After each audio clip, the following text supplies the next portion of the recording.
ગઠિયાઓ પાસેથી ગુજરાત પોલીસના state cyber crime સેલે રૂપિયા 108 કરોડથી વધુ રિકવર કર્યા। ગુજરાત પોલીસના સ્ટેટ સાયબર ક્રાઇમ સેલે 2024માં સાયબર ગઠિયાઓ પાસેથી રૂપિયા 108 કરોડથી વધુ રિકવર કર્યા છે।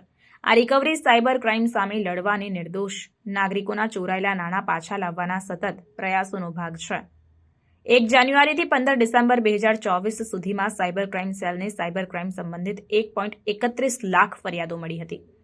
ઝડપી કાર્યવાહી દ્વારા તેમણે છેતરપિંડીની રકમમાંથી 285.12 કરોડ ફ્રીઝ કર્યા, જેમાંથી 108.8 કરોડ સફળતાપૂર્વક રિકવર કરીને પીડિતોને પરત કરવામાં આવ્યા।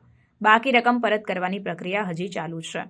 વિશેષ અભિયાન અને માન્યતાની જો વાત કરીએ તો 3 ડિસેમ્બરથી 13 ડિસેમ્બર 2024 સુધી લોક અદાલતો દ્વારા નાણાં પરત લાવવાના વિશેષ અભિયાનનું આયોજન કરવામાં આવ્યું હતું।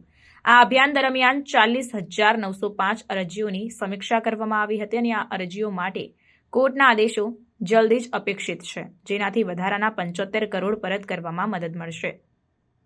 ગુજરાત પોલીસને સાયબર હેલ્પલાઇન 1930ના કાર્યક્ષમ સંચાલન માટે માન્યતા મળી છે। ગૃહ અને સહકાર મંત્રી અમિત શાહે તાજેતરમાં તેમના ઉત્તમ કાર્ય માટે તેમને સન્માનિત કર્યા। રાજ્યના પોલીસ વડા વિકાસ સહાયે નાગરિકોને કોઈપણ સાયબર ફ્રોડની ઘટનામાં તરત જ હેલ્પલાઇન નંબર 1930 પર સંપર્ક કરવાની અપીલ કરી છે।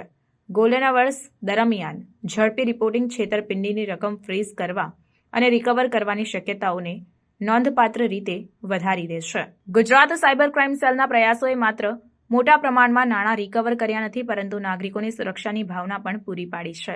હેલ્પલાઇન 1930નો ઉપયોગ કરવા માટેની અપીલ સાયબર ક્રાઇમ સામે લડવામાં સમયસર રિપોર્ટિંગના મહત્વને રેખાંકિત કરે છે। અત્યાર સુધી આપણે જે ટોટલ છે આ વર્ષે 108 કરોડ રૂપિયા અમે વિક્ટિમને પરત અપાયા છે અને છેલ્લા 14 ડિસેમ્બરના દિવસે એક લોક અદાલત યોજાઈ હતી, જેમાં બીજા 75 કરોડ રૂપિયા પરત આપવાની પણ કામગીરી થઈ છે।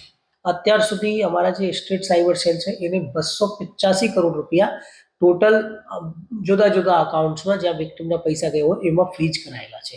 એ આખા ઇન્ડિયામાં સૌથી વધારે રકમ છે જે આપણે ગુજરાત સ્ટેટ સાયબર સેલે ફ્રીઝ કરાઈ છે।